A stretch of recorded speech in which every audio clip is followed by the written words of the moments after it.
శ్రీమన్నారాయణ నమో వెంకటేశాయ. అందరికీ నమస్కారం అండి. ప్రతి ఒక్కరూ కూడా ఈ యొక్క మధ్యకాలంలో భూ వివాద సమస్యల్లో చాలా ఇబ్బంది పడుతున్నారు. అందరూ కూడా ఆస్తి విషయాలు కావచ్చు, లేదంటే వారి సొంత భూములో ఇతరులు ఎవరైనా కూడా ఆ యొక్క భూమిని కబ్జా చేసి ప్రతి ఒక్కరు కూడా ఇబ్బందులకు గురవుతున్నారు. మీ యొక్క సొంత భూమి ఉండుకొని కూడా ఆ సొంత భూమిని మీరు దాంట్లో పండినటువంటి ధాన్యాన్ని కొంతమంది తినలేరు, ఆ యొక్క భూమిలో ఆహారాన్ని పండించి కూడా ఆ యొక్క ఆహారాన్ని కొంతమంది తినలేరు. కొంతమంది ఆ యొక్క భూమిని తన సొంత భూమిగా అనుకుంటూ ఉంటారు, కానీ ఆ యొక్క భూమిని వేరే ఇతరులు దాన్ని మాఫీ చేసి ప్రతి ఒక్కటి కూడా ఇలాగ భూ కబ్జాలకు చాలా ఇబ్బందికరంగా జనులకు అంటే ప్రతి ఒక్కరు కూడా ఇబ్బంది పడుతున్నారు. అయితే ఈ యొక్క భూ వివాదానికి ఏదైనా పరిష్కారం ఉందా స్వామి అనేసి చాలామంది అడిగారండి. అందుకు ఈ యొక్క భూ వివాద సమస్యల్లో ఎవరైనా కానీ ఇబ్బంది పడుతూ ఉంటే ఈ యొక్క పరిష్కారాన్ని చూసి ఈ యొక్క రెమెడీని ప్రతి ఒక్కరూ కూడా పాటిస్తే ప్రతి ఒక్కరికి కూడా మంచి జరుగుతుంది, మంచి రిజల్ట్ కూడా ఉంటుంది.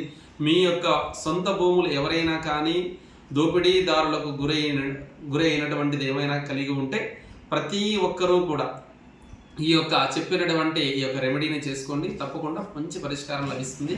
మీ యొక్క భూములు మీ దగ్గరగా ఉంటాయి, మీకు కలిసి వస్తాయి. పరిష్కారానికి కావలసినటువంటి వస్తు సామాగ్రి కేవలం 3 వస్తువులు సామాగ్రి కావాల్సి. ఈ యొక్క పరిష్కారానికి కావలసినటువంటి వస్తువులు అవేవనేది మీకు తెలియజేస్తాను, చూడండి. ఈ యొక్క పరిష్కారంలో మనం మొదటిగా చెప్పుకున్నటువంటి వస్తువు జాకెట్ పీసు. దానిని ముందుగా ఇలాగా ఉంచండి. తద్వారా రెండవ వస్తువు తమలపాకులు. మీకు తెలిసే ఉంటుంది, ప్రతి ఒక్కరూ కూడా ఈ యొక్క ప్రతినిత్యము పూజ చేసేటువంటి ఈ యొక్క పూజా కార్యక్రమాల్లో ఈ తమలపాకును వాడుతూ ఉంటారు. ఈ యొక్క తమలపాకులను 6 తమలపాకులు ఈ విధంగా వరుస క్రమంలో ఉంచుకోవాలి. తద్వారా తరువాత ఈ యొక్క నల్లని గవ్వలు మీకు ఎవరైతే భూ సమస్యలలో ఇబ్బంది పెడుతున్నారో వారి పేరు చెప్పుకుంటూ మనసులో ప్రార్థన చేసుకుంటూ మనసులో చెప్పుకుంటూ ఈ యొక్క గవ్వలని ఇలాగా 6 గవ్వలని తమలపాకుల మీద ఉంచాలి. పరిష్కారంలో ఇలా గవ్వలని 6 అమర్చుకొని తద్వారా తదుపరి 6 200 రూపాయల నోట్లు తీసుకోవాలన్నమాట. ఇలా తీసుకొని ఒక్కొక్క తమలపాకు మీద 200 రూపాయల నోటు ఇలాగా ఉంచాలి.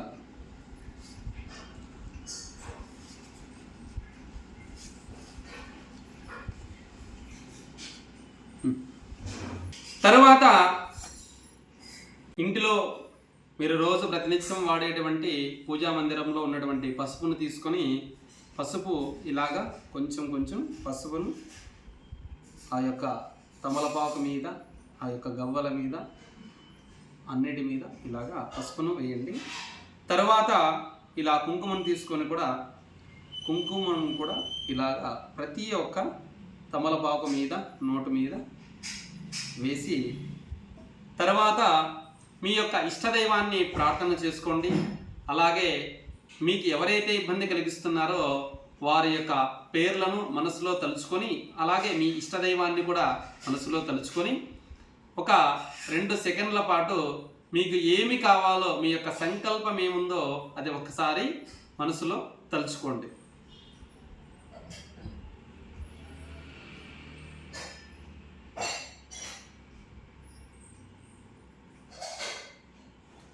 ఇలాగా ధ్యానం చేసుకొని తలుచుకున్న తర్వాత ఈ యొక్క జాకెట్ ముక్కను ఇలా తీసుకొని 2 మూలలలో క్రాస్గా గంటు వేయాలన్నమాట. ఇటువైపు నుంచి ఇలా తీసుకొని దీనిని కూడా ఇలాగా గంటు వేసేయాలి.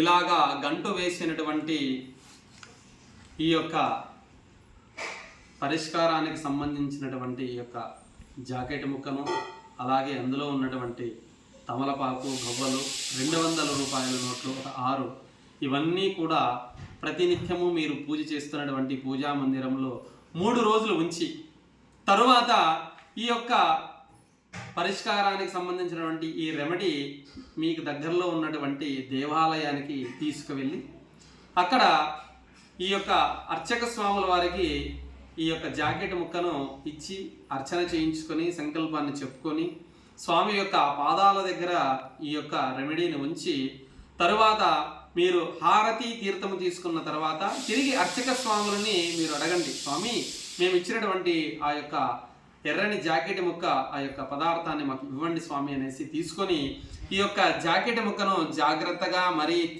ఇలాగా తీసేసి ఇందులో ఉన్నటువంటి